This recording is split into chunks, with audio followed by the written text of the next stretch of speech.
Hello friends, ನನ್ನ ಚಾನಲ್ಗೆ ಸ್ವಾಗತ. ಇವತ್ತು ನಾನು ಏನು ಹೇಳ್ತಾ ಇದ್ದೇನೆ ಅಂದರೆ ತ್ರಿಮೋಕ್ಷಿ. ಹೌದು ಫ್ರೆಂಡ್ಸ್, ನಿಮಗೆಲ್ಲರಿಗೂ ಇಷ್ಟ ಆದ ಒಂದು ಪೇರ್ ಆಗಿದೆ. ಒಂದು ತ್ರಿವಿಕ್ರಮ್ ಮತ್ತು ಮೋಕ್ಷಿತಾ ಅವ್ರದ್ದು. ನೋಡ್ಬೋದು ನೀವು, ತ್ರಿವಿಕ್ರಮ್ ಹೇಳ್ತಾರೆ ಮೋಕ್ಷಿತಾನ ಕರೆದು ಜೋಡಿ ಟಾಸ್ಕಲ್ಲಿ ನನಗೆ ನಿಮ್ಮ ಜೊತೆ ಈ ಥರದ ಟಾಸ್ಕ್ ಆಡಬೇಕು ಅಂತ ಇಷ್ಟ ಇದೆ ಅಂತ ಹೇಳಿ.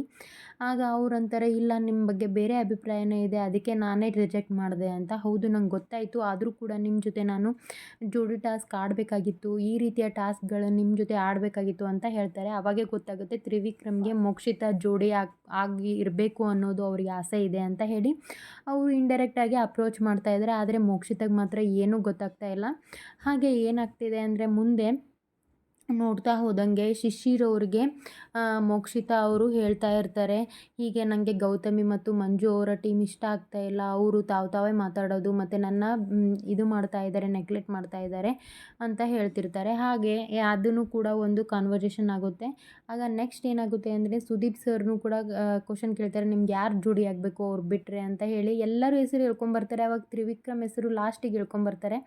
ಆಗ ವಿಕ್ರಮಿಗೆ ಕೇಳಿದಾಗ ಭವ್ಯ ಕೂಡ ತ್ರಿವಿಕ್ರಮ್ ಅಂದಾಗ ತ್ರಿವಿಕ್ರಮ್ ಏನು ಚಾಯ್ಸ್ ಮಾಡ್ತಾರೆ ಅಂದರೆ ಮೋಕ್ಷಿತಾ ಅವರು ಅಂತ ಹೇಳ್ತಾರೆ. ಅವಾಗೇ ತಿಳಿಬೇಕಾಗಿತ್ತು ಮೋಕ್ಷಿತಾ ಅವರಿಗೆ, ಹೌದು ಇವ್ರ ಜೊತೆ ನಾನು ಜೋಡಿಯಾಗಿ ಆಡಬೇಕು ಅಂತ. ಇವರ ಪೇರ್ ಮಾತ್ರ ಹಿಟ್ ಆಗೋದಂತೂ ಪಕ್ಕ, ಇವ್ರು ಜೋಡಿಯಾಗಿ ನಿಂತರೆ. ಹಾಗೆ ಇನ್ನೊಂದು ಅಪ್ಡೇಟ್ ಬರ್ತಾ ಇದೆ, ಏನಪ್ಪ ಅದು ಅಂದರೆ ವೈಲ್ಡ್ ಕಾರ್ಡ್ ಎಂಟ್ರಿಯಾಗಿ ಯಾರು ಬರ್ತಾ ಇದ್ದಾರೆ ಅಂದರೆ ಶೋಭಾ ಶೆಟ್ಟಿ ಮತ್ತು ರಜತ್ ಅವರು ಬರ್ತಾ ಇದ್ದಾರೆ. ರಜತ್ ಮತ್ತು ಅಕ್ಷಿತಾ ಅಂತ ಇದ್ರಲ್ವ, ಅವರು ಬಿಗ್ ಬಾಸ್ ಕಾರ್ಯಕ್ರಮಕ್ಕೆ ಅವರು ವೈಲ್ಡ್ ಕಾರ್ಡ್ ಆಗಿ ಬರ್ತಾ ಇದ್ದಾರೆ. ನೋಡ್ಬೋದು ಮುಂದೆ ಏನು ಇಂಟ್ರೆಸ್ಟಿಂಗ್ ಆಗಿ ಹೋಗುತ್ತೆ ಈ ಬಿಗ್ ಬಾಸ್ ಅನ್ನೋದು ಕೂಡ ನಾವು ಕಾತುರದಿಂದ ಕಾಯಬೇಕಾಗುತ್ತೆ. ನಿಮಗೆಲ್ಲ ಈ ತ್ರಿಮೋಕ್ಷಿ ಜೋಡಿ ಇಷ್ಟ ಆಗ್ತಾ ಇದೆಯಾ? ಈಗ ವೈಲ್ಡ್ ಕಾರ್ಡ್ ಎಂಟ್ರಿಗಳು ಬರ್ತಾ ಇದ್ದಾರೆ, ಅವ್ರ ಪೇರ್ ನಿಮ್ಗೆ ಇಷ್ಟ ಆಗುತ್ತಾ ಏನು ಅನ್ನೋದು ಕೂಡ ನನಗೆ ಕಮೆಂಟ್ ಮಾಡಿ ತಿಳಿಸಿ. ಹಾಗೆ ನನ್ನ ಚಾನಲ್ನ ಸಬ್ಸ್ಕ್ರೈಬ್ ಮಾಡಿಕೊಂಡು ಹಾಗೆ ಸಪೋರ್ಟ್ ಮಾಡಿ ಪ್ಲೀಸ್. ನನ್ನ ಚಾನಲ್ನ ಸಬ್ಸ್ಕ್ರೈಬ್ ಮಾಡಿ. Thank you for watching friends.